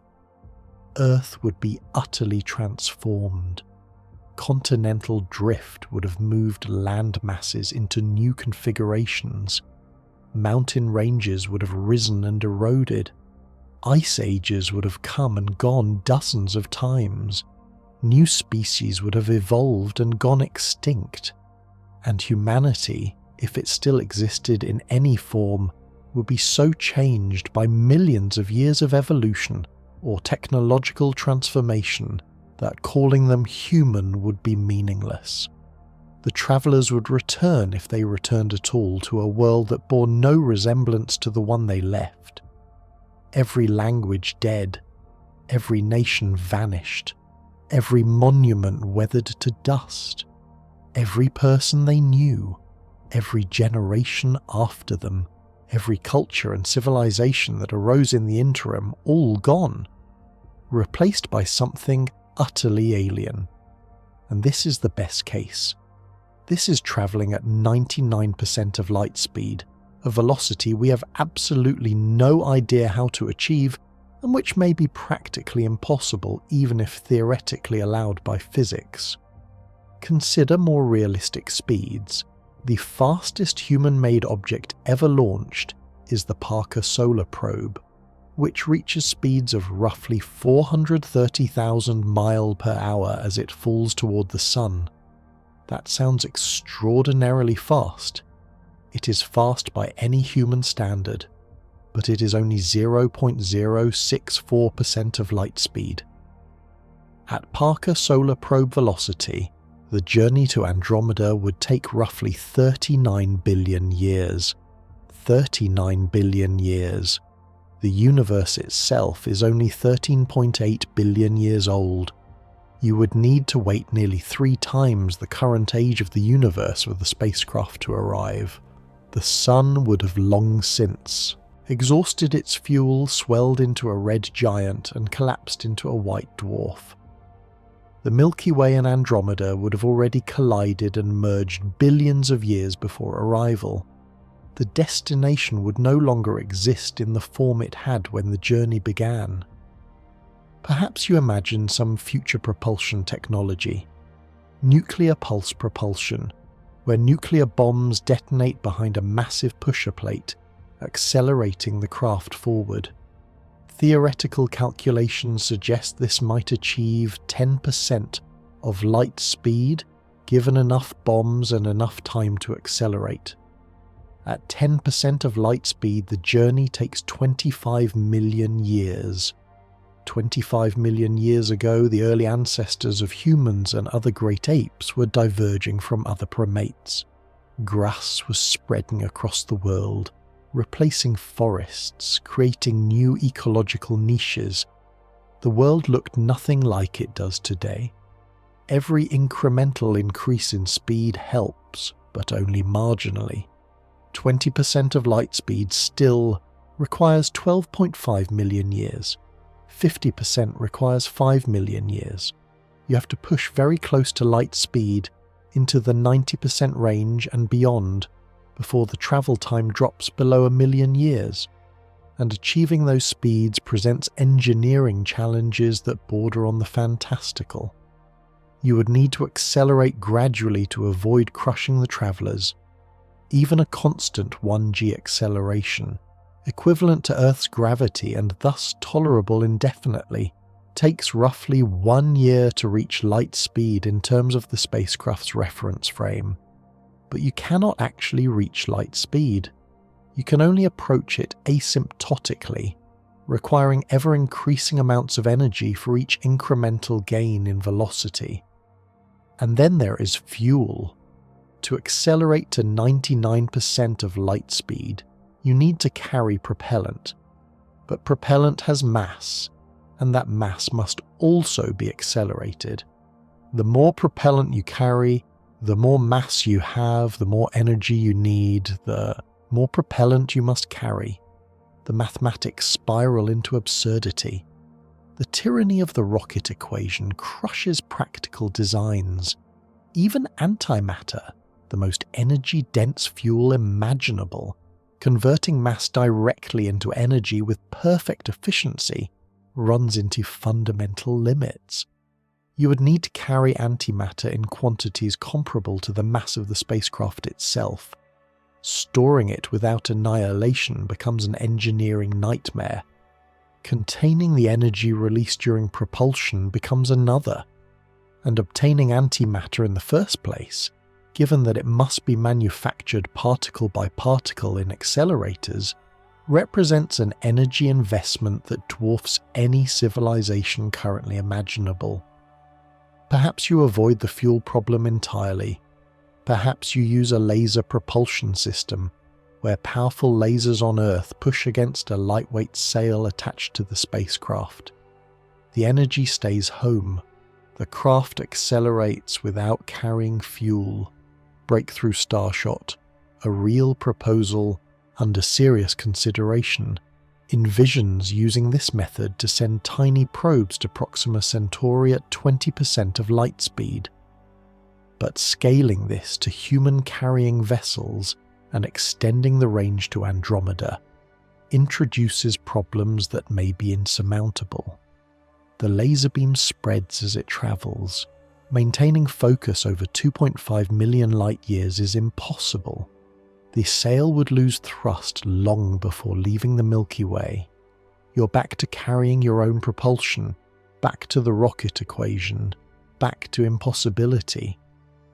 And even if you somehow solve propulsion, even if you reached 99% of light speed through some miraculous technology, you still face 2,520,000 years of external time.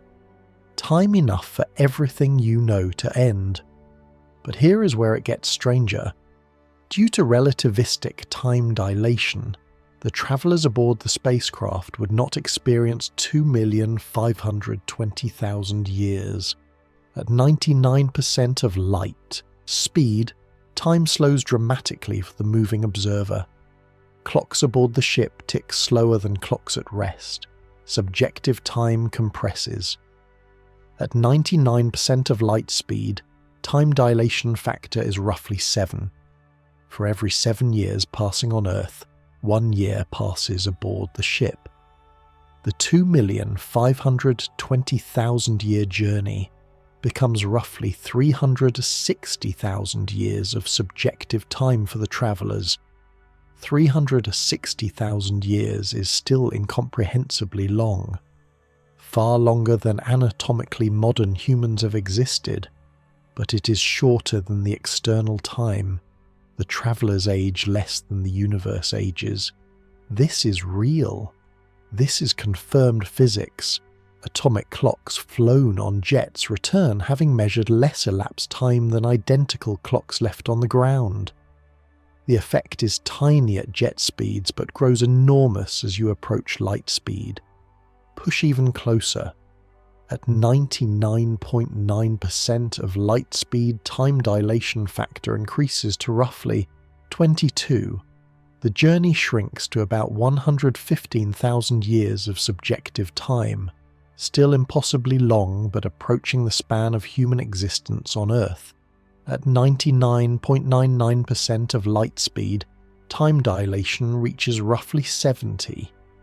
Subjective travel time drops to roughly 36,000 years. Long enough that you would need generational ships or some form of suspended animation, but no longer utterly beyond imagining. At 99.999% of light speed, you experience roughly 224 times less time than the external universe. The journey takes roughly 11,000 years from your perspective. 11,000 years ago, humans were inventing agriculture. Cities were beginning to form. Recorded history was still millennia away. You could, in principle, board a ship, enter some form of deep hibernation, travel to Andromeda at this extreme speed, and wake subjectively 11,000 years older while the universe outside has aged 2.5 million years. Your body would remain relatively young because biological processes would slow along with everything else. You might arrive having aged only decades while millions of years passed outside. But this creates its own horror. You would leave behind everyone and everything. Not just your generation, but every generation after you for millions of years. You would sacrifice not just your own life, but the entire future of your lineage, your culture, your species as it existed when you departed, and you could never return. Travelling back to Earth at the same speed would cost another 2.5 million years of external time, 5 million years total. Earth at return would be unrecognisable, the continents rearranged, the species entirely different. Humanity, if it existed at all, evolved beyond recognition or replaced by whatever came after. Try to picture the loneliness, the absolute severance from everything familiar. You would be an exile not just in space but in time, a refugee from a dead era arriving in a future that has no place for you. And even this assumes perfect reliability, assumes no equipment failures during 11,000 years of subjective time or 2.5 million years of external time. Assumes the ship survives collisions with interstellar dust at near light speed, where even individual atoms impact with energies comparable to large bombs. Assumes you can shield against cosmic radiation for the entire journey. Assumes you can maintain life support, repair systems, navigate accurately across distances where the slightest error compounds into light years of deviation. The practical obstacles are overwhelming, but they are not the deepest problem. The deepest problem is that achieving 99.999% of light speed is almost certainly impossible. The energy requirements approach the total energy output of entire stars. The engineering tolerances become absurd. You are not just pushing the limits of technology, you are pushing the limits of what matter and energy can do. And even if you solved everything, even if you achieved the impossible and made the journey, you would still face the central truth. 2.5 million years pass elsewhere. The universe moves on without you. Time, indifferent and relentless, continues at its own pace regardless of your motion through it. You cannot escape time, you cannot outrun it. You can only trade your time for external time, slowing your clocks by moving fast, but never stopping the clocks of the universe at large. And 2.5 million years is long enough for everything to end. This is the wall, not engineering, not energy, not propulsion, time itself, the sheer duration required even at the maximum possible speeds, duration that exceeds civilizations, exceeds species, exceeds the stability of planetary surfaces and stellar configurations. Andromeda is not unreachable because we lack the technology. It is unreachable because the universe enforces a speed limit, and that speed limit combined with the distance creates time requirements that dwarf any meaningful human context. The barrier is not mechanical, it is fundamental. It is woven into the fabric of reality itself, and that changes everything. If intergalactic travel requires millions of years even at near light speed, then certain conclusions follow with uncomfortable inevitability. The first and most obvious is that exploration, as humans have practiced it throughout history, becomes meaningless. When explorers crossed oceans or climbed mountains or ventured to the poles, they departed knowing they might return. The journeys were dangerous, yes, many died attempting them, but the possibility of return existed. You could sail to the new world and sail back. You could reach the South Pole and trek home. The journey was bidirectional. Travel to Andromeda is not. Launch a mission today and the travelers, even experiencing compressed subjective time due to relativistic effects, would arrive in a universe that has moved on without them. Earth would be unrecognizable. Return would be pointless because there would be nothing familiar to return to. You are not exploring. You're exiling yourself into deep time. This transforms the entire concept of discovery. Exploration has always carried an implicit promise that knowledge gained would return to benefit those who sent the expedition. Maps would be drawn, resources would be catalogued, understanding would increase. But if the journey to another galaxy takes millions of years, the civilization that launched the mission will not exist to receive the findings. The knowledge dies with the travelers or becomes the seed of something entirely new at the destination, severed permanently from its origin. If this is true, and the physics is unambiguous that it is, then intergalactic colonization faces even deeper problems. Colonization implies establishing new settlements that remain connected to the homeland, at least informationally if not physically. But light speed limits communication just as surely as it limits travel. A radio message sent from Andromeda to the Milky Way takes 2.5 million years to arrive. If colonists in Andromeda need help, need supplies, need advice, the request alone takes 2.5 million years to reach home. The response takes another 2.5 million years to return. 5 million years for a single exchange of information. By the time help arrives, if it arrives at all, everyone who sent the request is dead. Their children are dead. Their children's children, thousands of generations removed, are dead.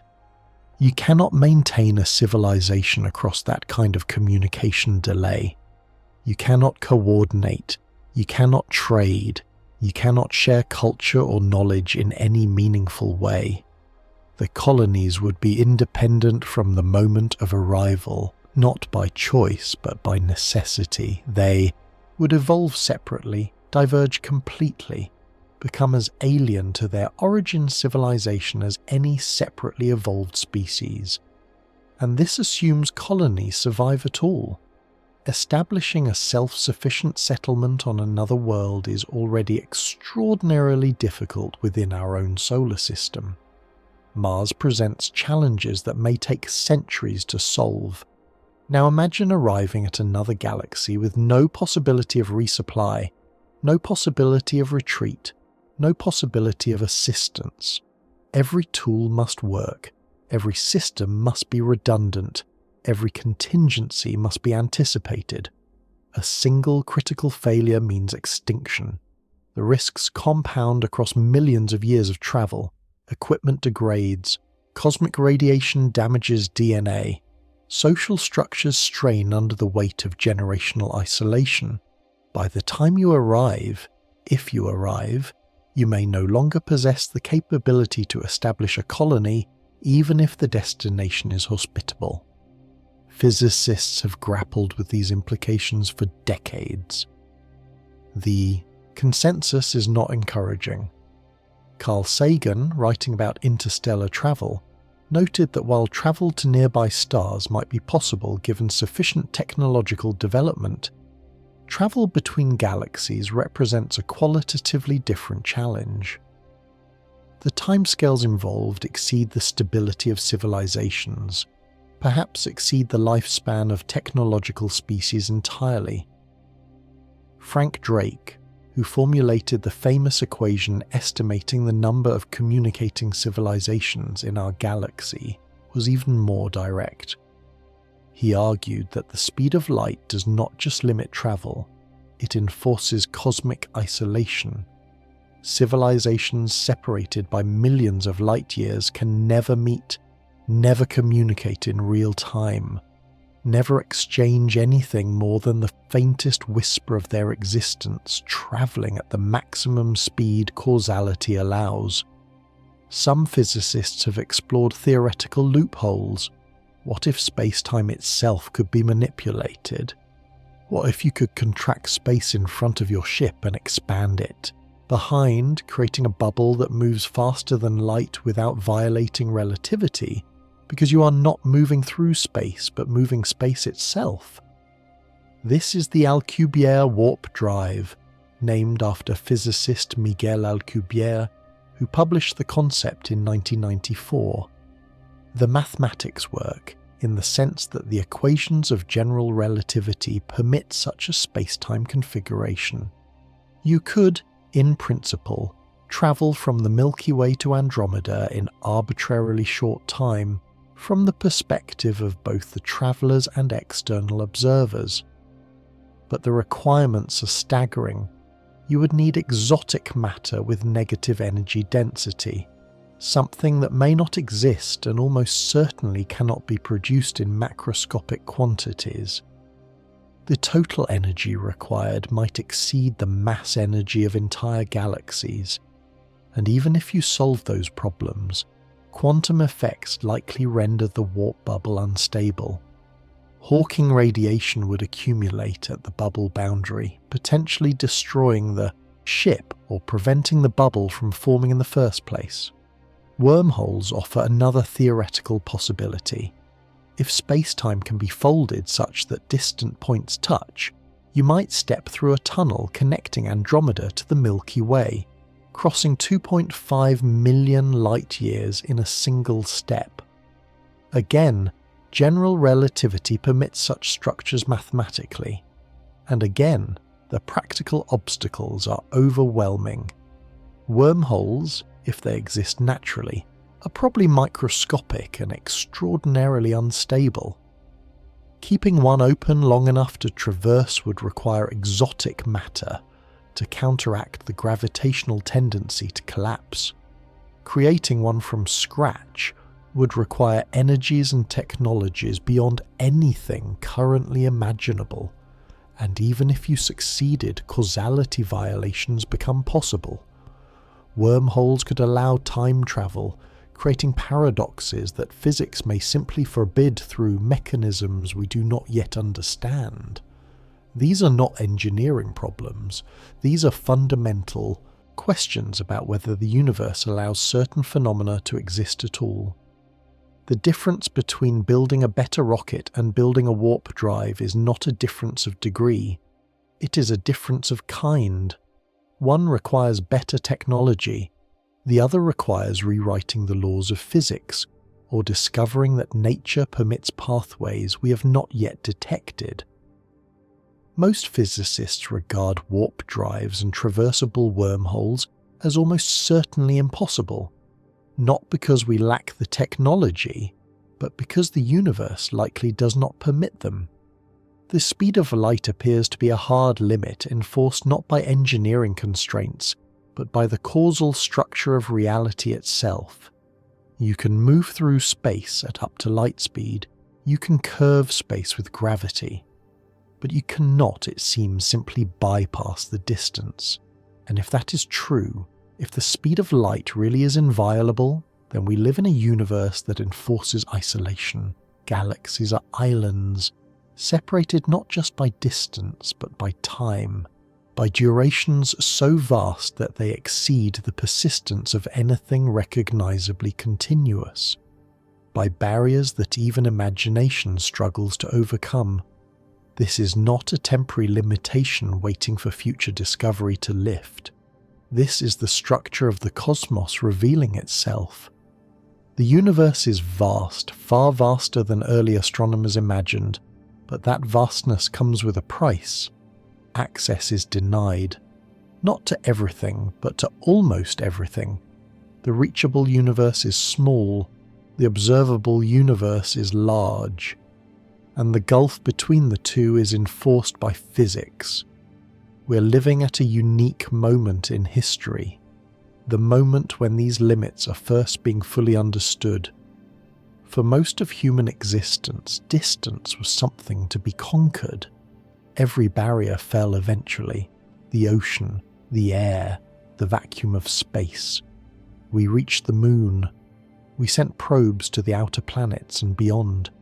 This created an expectation, almost a cultural assumption, that all barriers are temporary, that sufficient ingenuity and determination can overcome any obstacle, that the universe yields to those who try hard enough. But Andromeda does not yield. The speed of light does not bend. Time does not stop. The 2.5 million light-years remain 2.5 million light-years no matter how much you want them to shrink. And this finally is where desire meets law, where human ambition confronts cosmic indifference, where the story stops being about what we might achieve and starts being about what the universe allows. The emotional weight of this realization is difficult to overstate.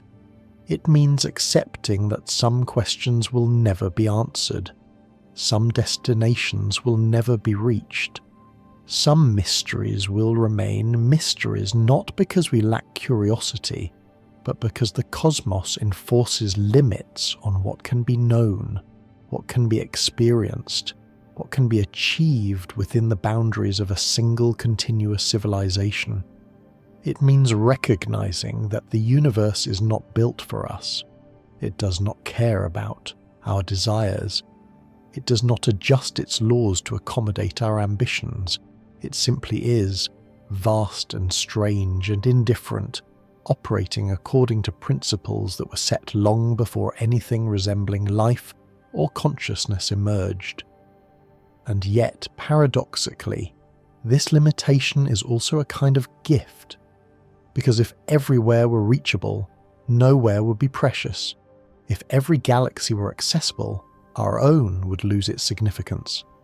The barrier, frustrating as it is, also frames our existence. It defines a scope within which meaning can be constructed. And that framing, that boundary between the reachable and the unreachable, is where we must now turn. Because understanding what cannot be done is only half the insight. The other half is understanding what that impossibility means, what it reveals, what it protects, what it makes possible by making other things impossible. There is a particular kind of grief that comes from realizing the universe is larger than your ability to explore it.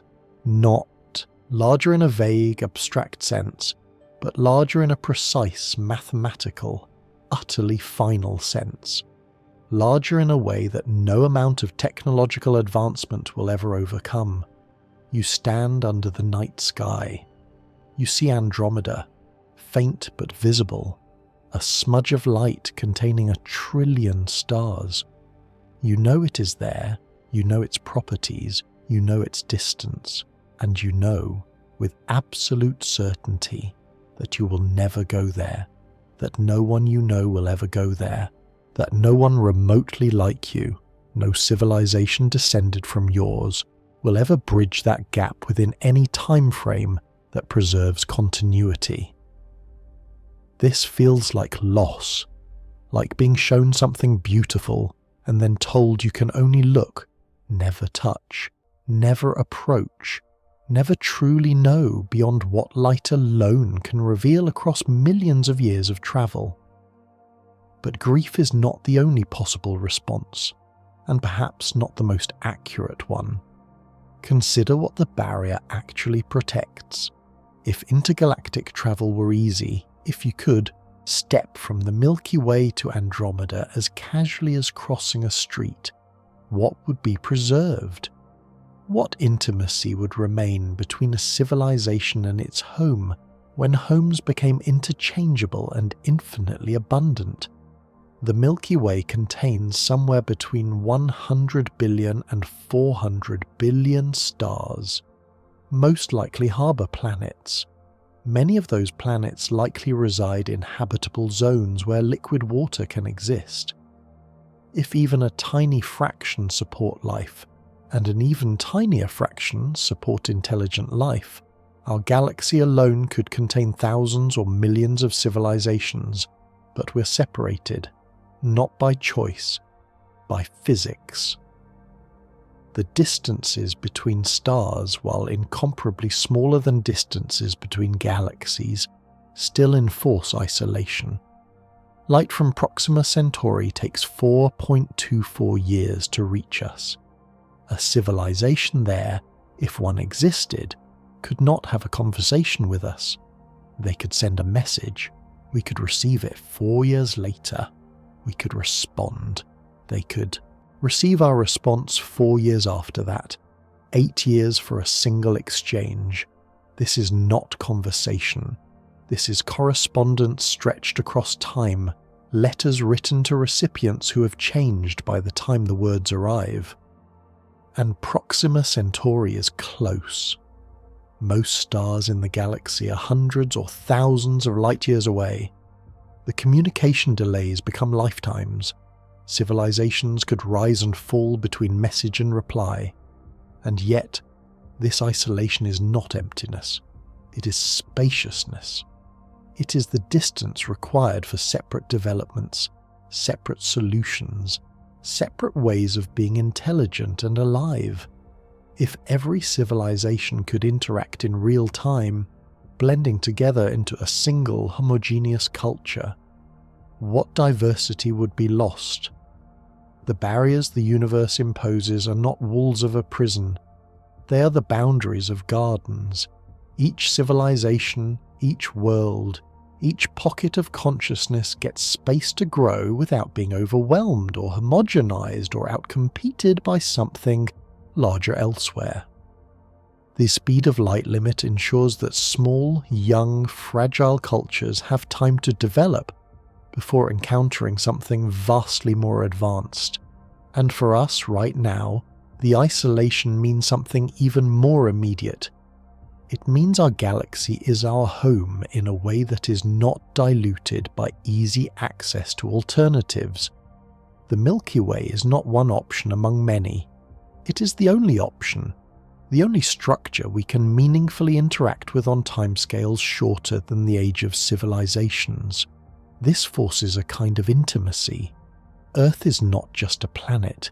It is the only planet we can stand on without travelling for generations or centuries. The sun is not just a star. It is the star whose light warms us without delay, whose gravity holds us, whose life cycle will determine our future. The Milky Way is not just a galaxy. It is the entire reachable cosmos for anything recognizably continuous with what we are now. And that constraint, that limitation, transforms scarcity into preciousness.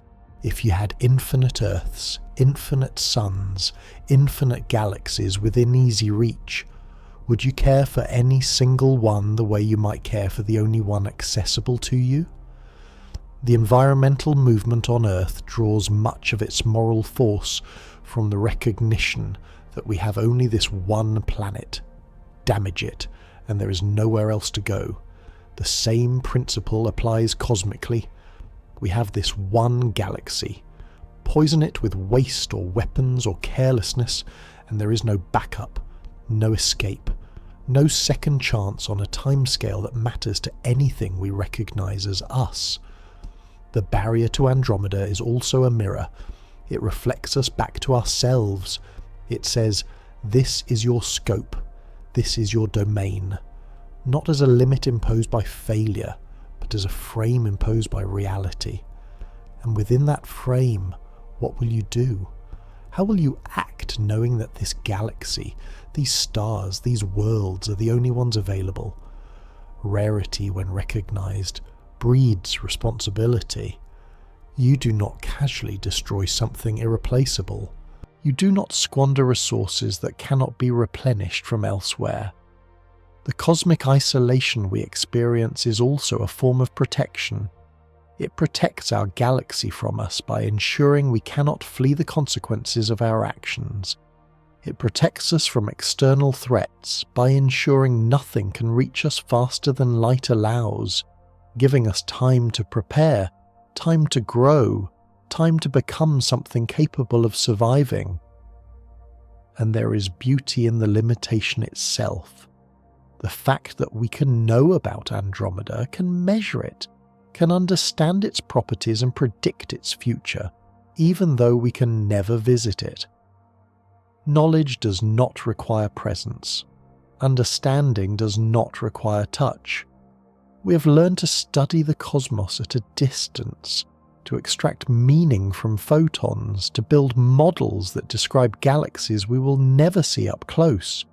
That's its own kind of intimacy, not physical, but intellectual, emotional. We are connected to Andromeda through gravity, through light, through the shared physics that governs both our galaxy and theirs. We will collide with Andromeda in 4 billion years. That collision is already written into the trajectories, already unfolding in slow motion across millions of years. We are not separate from Andromeda. We are part of the same cosmic story, even if we never cross the gap. And perhaps the knowing is enough. Perhaps the ability to see, to measure, to understand is itself the achievement. You do not need to climb every mountain to appreciate mountains. You do not need to cross every ocean to value oceans. You do not need to visit every galaxy to find meaning in galaxies. The universe has given us senses capable of detecting light from across billions of light years. It has given us minds capable of interpreting that light, of extracting information about temperature and composition and motion and distance.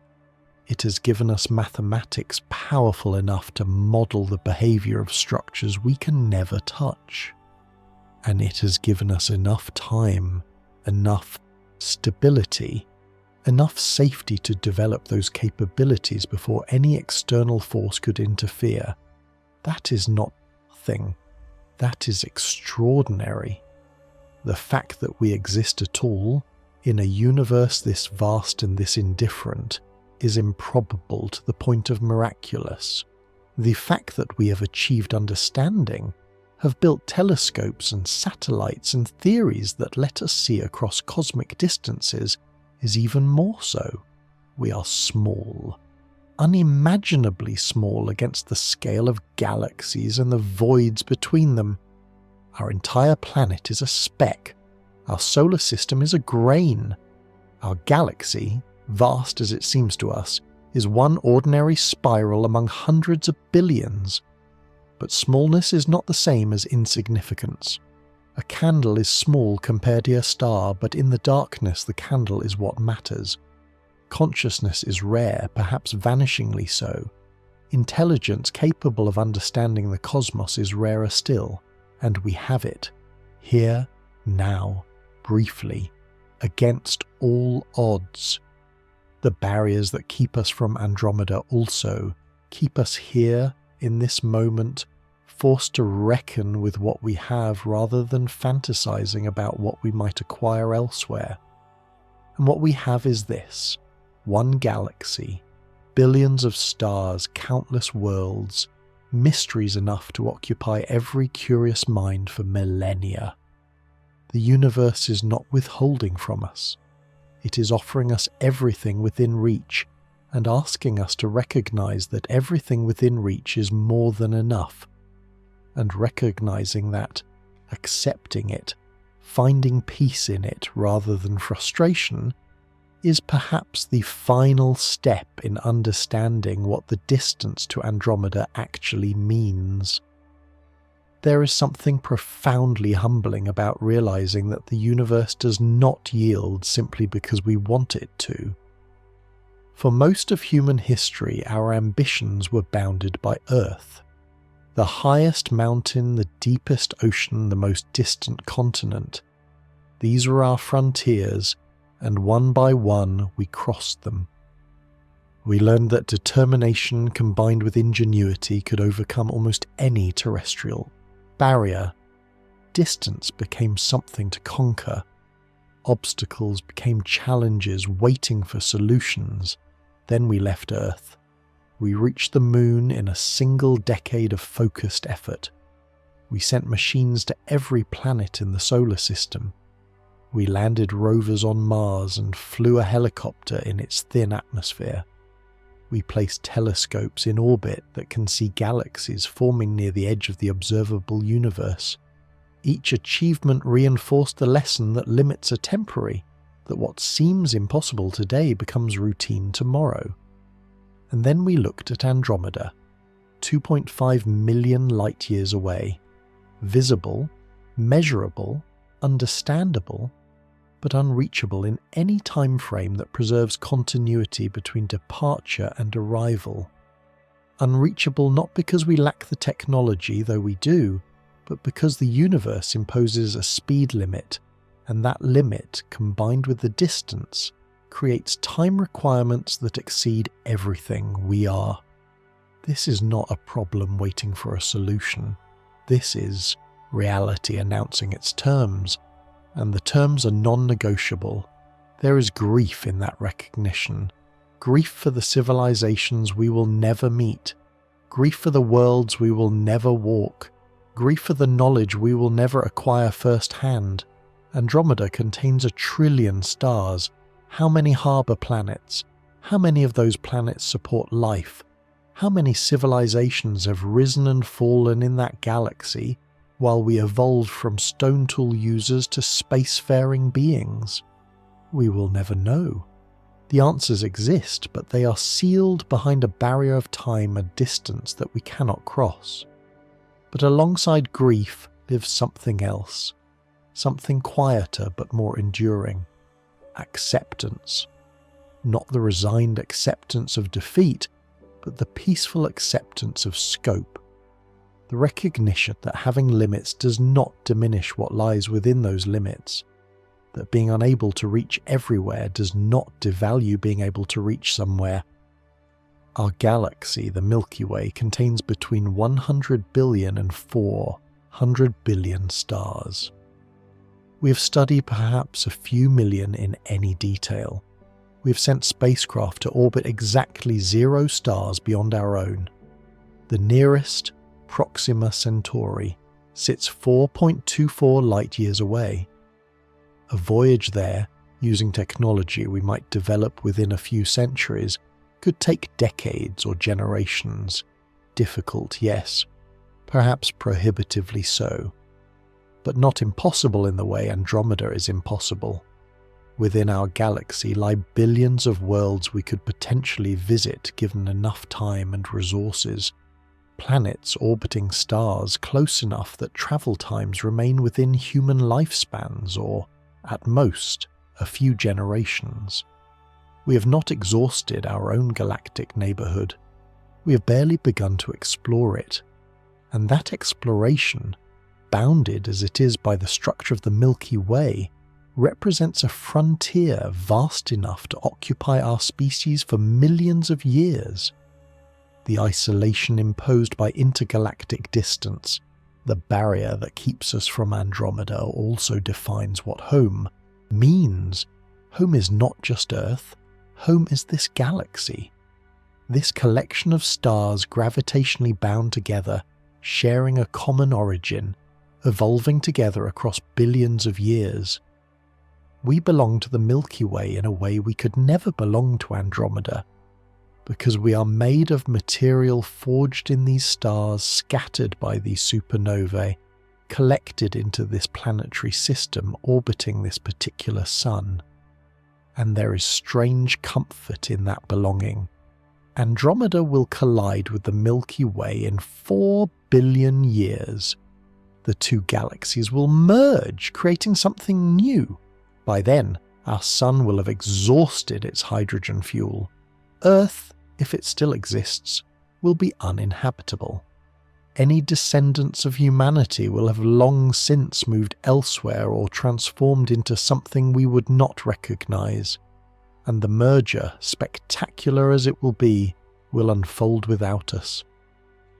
But that distant future does not diminish this present.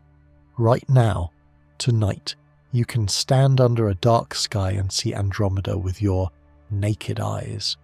You can know that the photons entering your eyes travel for 2.5 million years to reach you.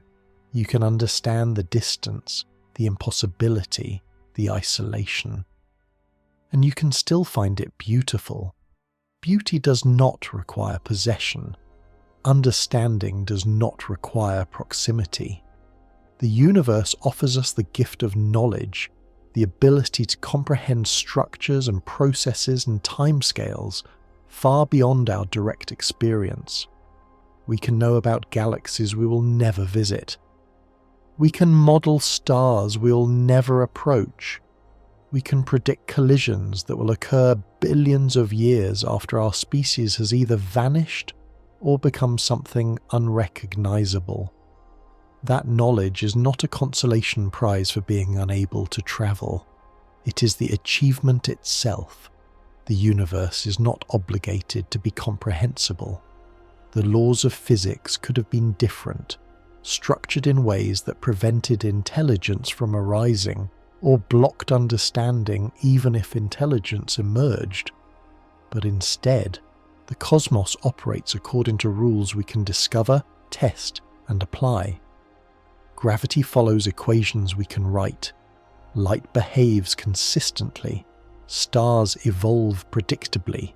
And we, improbable as our existence is, possess minds capable of grasping these patterns. We're the universe becoming aware of itself. A phrase often repeated because it captures something profound. The atoms in your body were forged in stars, scattered across space, collected into planets, organized into living cells, assembled into a brain capable of contemplating its own origins. You're not separate from the cosmos. You're a temporary configuration of stardust arranged in a way that can think and feel and wonder. And wondering about Andromeda, aching to reach it even while knowing you cannot, is itself a kind of connection. You are aware of that galaxy. You understand its properties. You recognize your kinship with it, both of you collections of stars and gas and dark matter following the same physical laws. The barrier between here and there does not sever that connection. It only prevents a certain kind of interaction, but there are other kinds. You interact with Andromeda every time you look at it, every time you learn something new about it, every time you let its existence inform your understanding of the cosmos. And Andromeda affects you gravitationally, infinitesimally but truly, pulling on the Milky Way, drawing both galaxies into an eventual embrace that will reshape everything. The universe is vast, 2 trillion galaxies in the observable universe, each separated from most of the others by distances that make Andromeda look close. Most of those galaxies are receding from us, carried by the expansion of a space, moving faster than light speed in terms of the rate at which distance between us and them increases. We will never see them as they are now. We will never visit them. We will never know anything about them beyond what light emitted billions of years ago can tell us. And yet, the vastness does not make our corner of it less real or less valuable. You do not need to own the ocean to appreciate the beach. You do not need to climb every mountain to value mountains. You do not need access to every galaxy to find meaning in the one you inhabit. The limit is also a frame. It says this is your scope.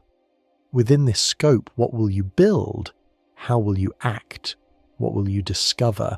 What will you protect? What will you become? Those questions are not diminished by cosmic isolation.